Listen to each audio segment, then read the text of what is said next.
देखिए ये चैप्टर 2 में है इंस्पेक्टिंग स्टाफ की बात। तो वो इंस्पेक्टिंग स्टाफ एक्सटर्नल जो अपॉइंटेड बाय स्टेट गवर्नमेंट होते हैं उनकी बात करता है, लेकिन कभी कभी जनरल इंस्पेक्टिंग स्टाफ की बात करेगा। तो जनरल में एक्सटर्नल होते हैं और साथ में इंटरनल भी होते हैं, जैसे सेफ्टी ऑफिसर। तो सेफ्टी ऑफिसर वो भी सुरक्षा का निरीक्षण करते हैं, वेलफेयर ऑफिसर वो भी कल्याण सुविधा का निरीक्षण करते हैं, समझे। तो इसलिए इसको हम लोग अलग ला करके रख दिए कि अगर इन केस की पूछ दिया inspecting staff in the factories तो आप लोग ऐसे लिखना होगा। ये इंस्पेक्टिंग स्टाफ बेसिकली हम दो पार्ट में बांटते हैं। एक को कहते हैं एक्सटर्नल इंस्पेक्टिंग स्टाफ, बाहरी निरीक्षण कर्मचारी, और दूसरा हो गया इंटरनल इंस्पेक्टिंग स्टाफ, आंतरिक निरीक्षण कर्मचारी, समझे। एक्सटर्नल और इंटरनल दो तरह का हो गया। एक्सटर्नल के क्या खूबी है कि अपॉइंटेड बाय स्टेट गवर्नमेंट होते हैं, अपॉइंटेड बाय स्टेट गवर्नमेंट। राज्य सरकार द्वारा नियुक्त होते हैं। एक होते हैं अपॉइंटेड बाय एम्प्लॉयर,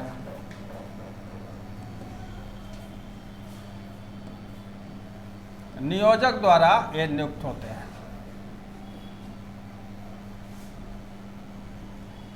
एम्प्लॉयर नियुक्त करेगा, ठीक है। अब देखिए इनके क्वालिफिकेशन,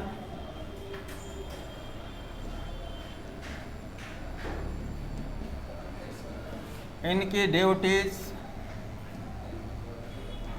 इनकी लायबिलिटीज, ठीक है, यानी इनका योग्यता, इनका कर्तव्य, इनका उत्तरदायित्व, और यहाँ भी इनकी क्वालिफिकेशन, इनकी ड्यूटीज, इनकी लायबिलिटीज, दोनों जगह, चाहे इंटरनल इंस्पेक्टिंग स्टाफ हो चाहे एक्सटर्नल इंस्पेक्टिंग स्टाफ हो, इनके क्वालिफिकेशन, ड्यूटीज़, लाइबिलिटीज़, इनकी भी क्वालिफिकेशन, ड्यूटीज़ और लाइबिलिटीज़, ये दोनों कौन फिक्स करेगा? स्टेट गवर्नमेंट फिक्स करेगा।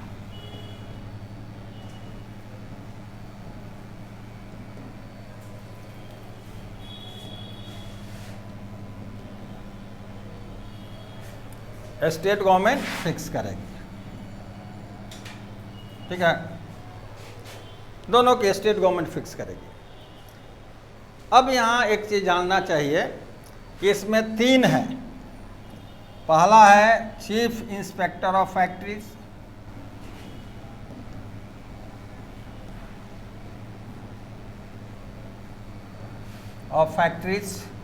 दूसरा है फैक्ट्री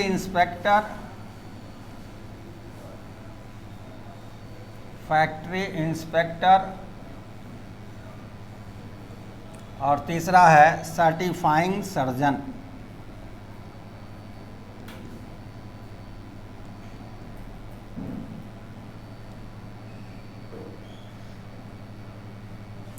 मुख्य कारखाना निरीक्षक और प्रमाणकर्ता शल्य चिकित्सक, ये तीन एक्सटर्नल होते हैं जो अपॉइंटेड बाय स्टेट गवर्नमेंट होते हैं। और इंटरनल में आइएगा सेफ्टी ऑफिसर, सुरक्षा पदाधिकारी, ये आपको चैप्टर 4 में पढ़े होइएगा।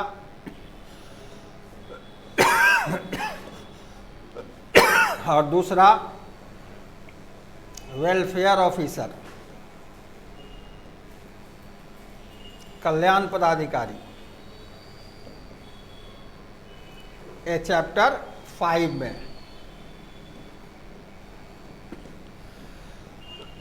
ये चैप्टर 4 में सेफ्टी ऑफिसर और चैप्टर 5 में वेलफेयर ऑफिसर, जो कि ऑलरेडी प्रीवियस चैप्टर में हम लोग देख लिए हैं। यहाँ हम लोग डिस्कस करेंगे यहीं तीन को। यही 3 को यहाँ हम लोग डिस्कस करेंगे। उसको ऑलरेडी हम लोग डिस्कस कर चुके हैं 2 का, यहाँ आप 3 को डिस्कस किया जाए। पहला है chief inspector of factories.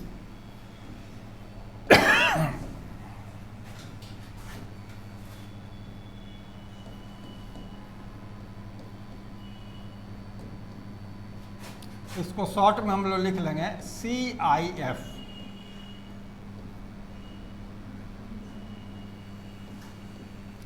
CIF, chief inspector of factories.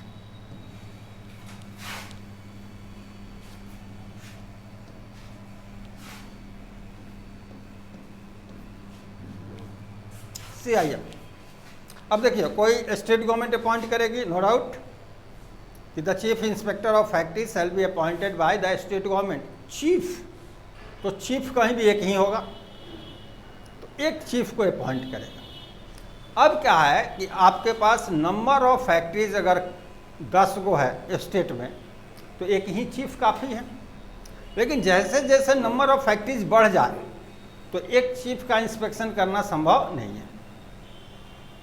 तो वहाँ एक हम लोग चेन बना देते हैं, इंस्पेक्टिंग का पूरा फुल फ्लेज टीम ही बन जाता है। तो कहता है as per requirement. As per requirement मतलब considering the number of factories in the state, यानी राज्य में कारखाना की संख्या को ध्यान में रखते हुए, वही हुआ एज पर नेसेसिटी। इनके अधीन जो है वो additional chief inspector of factories, joint chief inspector of factories, deputy chief inspector of factories, assistant chief inspector of factories और एंड कर दीजिए, and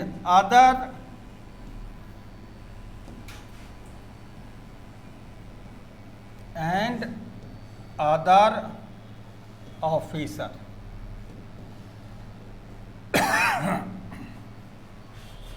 shall be appointed by the state government. समझे? अब ये डिपेंड करेगा, ये चेन जो बनेगा वो कितना लंबा होगा, ये निर्भर करेगा कि उस स्टेट में नंबर ऑफ फैक्ट्रीज कितना है। जितना ज़्यादा होगा उतना ही इनके अधीन ज़्यादा लोग की संख्या होगी। और ये सारे लोग जो हैं वो एज पर डायरेक्शन,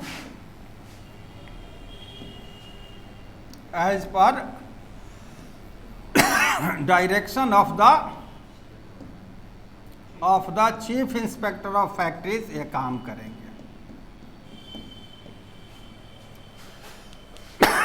ये चीफ इंस्पेक्टर ऑफ फैक्ट्रीज के निर्देश पर काम करेंगे। समझे? उनका जो डायरेक्शन होगा उस हिसाब से इनकी जिम्मेवारी होगी, उस हिसाब से इनका वर्क होगा, फंक्शन होगा। समझे? तो एज पर the direction of the chief inspector of factories they shall work, नहीं रिगार्डिंग इंस्पेक्शन और अदर।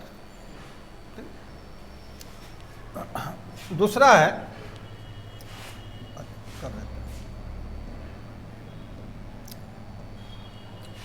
है फैक्ट्री इंस्पेक्टर, कारखाना निरीक्षक। इसकी भी अपॉइंटमेंट कौन करेगी? State government.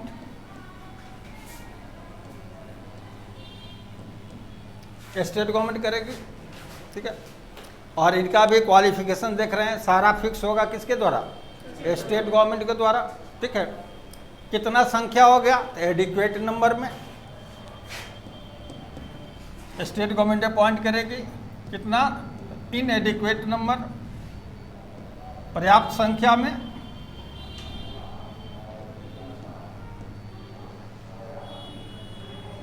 ठीक है। बेसिकली देखिएगा कि ये इंजीनियरिंग बैकग्राउंड के होते हैं, और इंजीनियरिंग में भी मैकेनिकल इंजीनियर को प्रेफरेंस दिया जाता है। और बीपीएससी देखिएगा कि बीपीएससी से इनकी बहाली होती है। समझे? पहले बिहार में है 19 गो और 13 गो झारखंड में। टोटल नंबर ऑफ डिस्ट्रिक्ट जो थे 32 गो थे। तो 32 गो पोस्ट इनके लिए सैंक्शन हुआ था। झारखंड का डिवीज़न हुआ, 13 गो चले गए उधर, बच गए कितने? 19 गो, उतना थे, समझे। उसमें भी बहुत रिटायर कर गए। अभी कुछ दिन पहले इनकी बहाली हुई है, फैक्ट्री इंस्पेक्टर की कुछ दिन पहले बहाली हुई है, समझे। और ये मैकेनिकल इंजीनियर को प्रेफरेंस दिया जाता है, समझे, टेक्नोक्रेट होते हैं। अब कहता है कि जो डीएम होंगे, डिस्ट्रिक्ट मजिस्ट्रेट, समझे, वह अपने डिस्ट्रिक्ट के फैक्ट्री का इंस्पेक्शन करेंगे। उनके district, with in the district जो होगा, उस फैक्ट्री का इंस्पेक्शन करने के लिए इनको पावर है।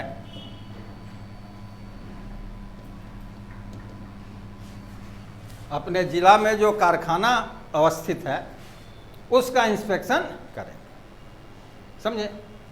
अब कभी कभी क्या होता है कि कॉम्प्लिकेशन आता है, समझे। और ज़्यादातर देखिएगा कि एक डिस्ट्रिक्ट को हम 2 डिस्ट्रिक्ट में जब तोड़ते हैं, स्प्लिट करते हैं, तो वहाँ कभी कभी प्रॉब्लम आता है, समझे। तो हमेशा जान लीजिए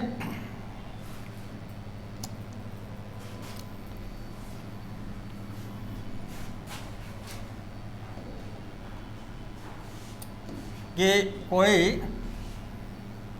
ये डिस्ट्रिक्ट है,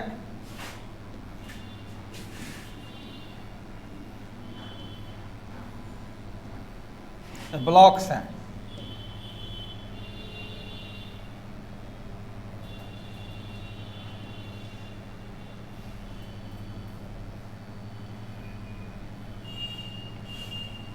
सब ब्लॉक्स हैं, समझे।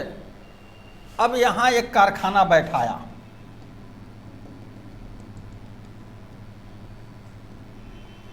एक कारखाना बैठा,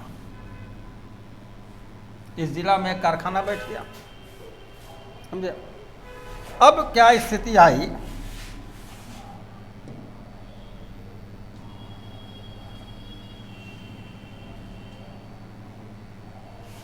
अब यहाँ देखिएगा कि इस ब्लॉक का भी पार्ट है, ये 2, ये 3, ये 4 और ये 5 ब्लॉक में ये चला गया, ध्यान दीजिएगा। अब क्या हुआ कि इस डिस्ट्रिक्ट का डिवीज़न हुआ,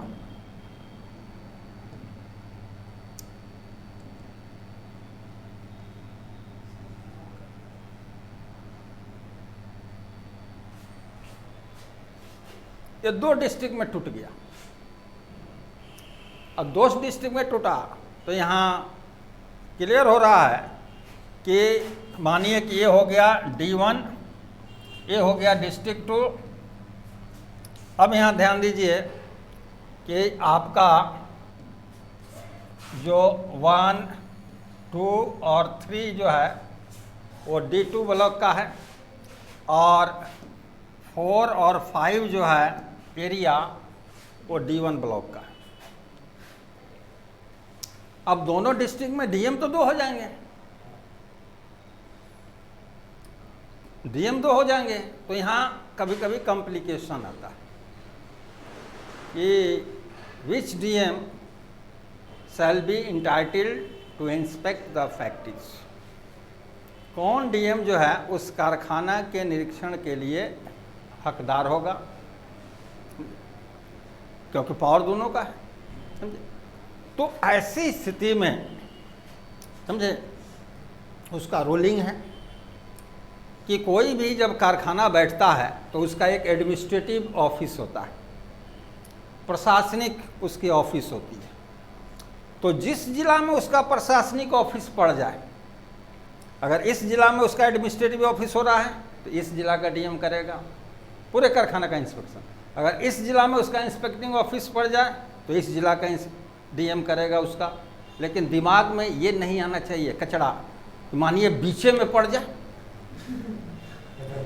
लाइने पर पड़ जाए, तो उसका भी सॉल्यूशन है कि उस एडमिनिस्ट्रेटिव ऑफिसर का ऑफिस का सबसे जो हेड होता है उसको कहते हैं जनरल मैनेजर या मैनेजिंग डायरेक्टर या डायरेक्टर या रेक्टर या प्रोक्टर, जो भी कहते हैं, उसका चैम्बर देख लेंगे।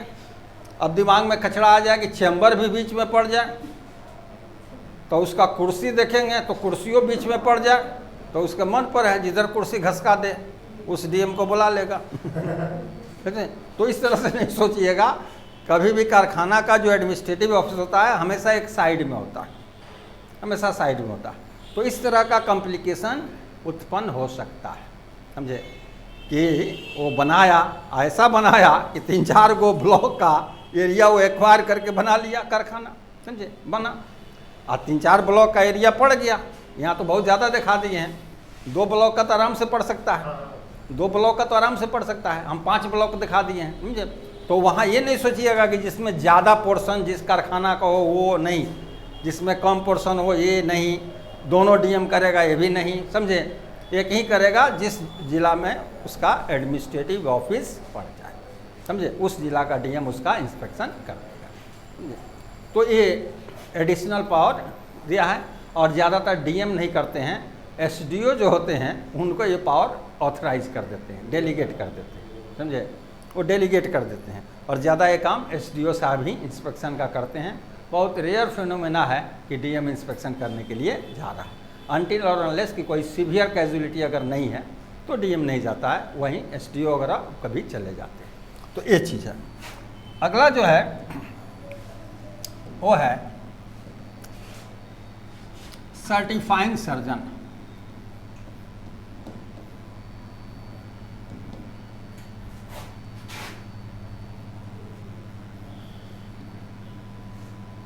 प्रमाणकर्ता शल्य चिकित्सक,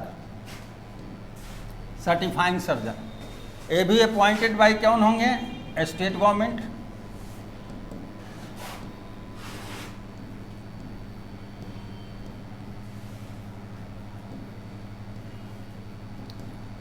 और नाम से ही लगता है सर्जन है, तो किस विंग के होंगे? मेडिकल, मेडिकल बैकग्राउंड के होंगे, मेडिकल बैकग्राउंड यानी कि डॉक्टर होंगे, ठीक है। और इनकी भी वही क्वालिफिकेशन,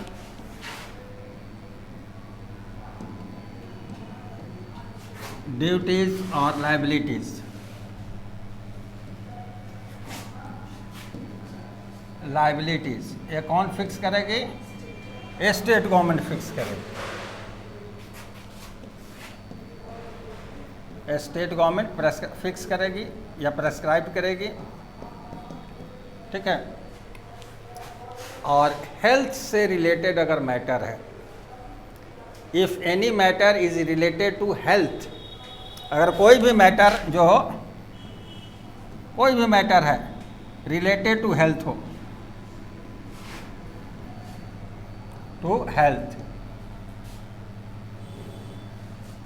तो ये सर्टिफाइंग सर्जन का जो डिसीजन होगा वही वैलिड होगा। The decision of certifying surgeon shall be deemed as valid, वही वैलिड माना जाएगा, वही मान्य होगा, समझे, दूसरे का मान्य नहीं होगा। अगर मानिए कि ठीक है उन पर भी चार्ज कर दिए कि नहीं वो डिसीजन गलत दिए हैं, किसी भी तरह से वो इन्फ्लुएंस हुए हैं डायरेक्ट या इनडायरेक्ट, तो ऐसी स्थिति में मेडिकल बोर्ड बना दिया जाता है, 4-5 डॉक्टर का एक टीम बना दिया जाता है, और वो टीम जो डिसीजन देता है उसको हम लोग एक्सेप्ट कर लेते हैं। अगर एक डॉक्टर पर कोई एक क्वेश्चन मार्क आ गया कि इनका जो डिसीजन है वो परफेक्ट नहीं है, वो इन्फ्लुएंस हुए हैं, समझे, तो वैसी स्थिति में एक मेडिकल बोर्ड बना दिया जाएगा और 2-4 डॉक्टर को रख के और वो डिसीजन अपना दे देंगे, समझे। तो कभी कभी ऐसा संभव हो सकता है, समझे, अदरवाइज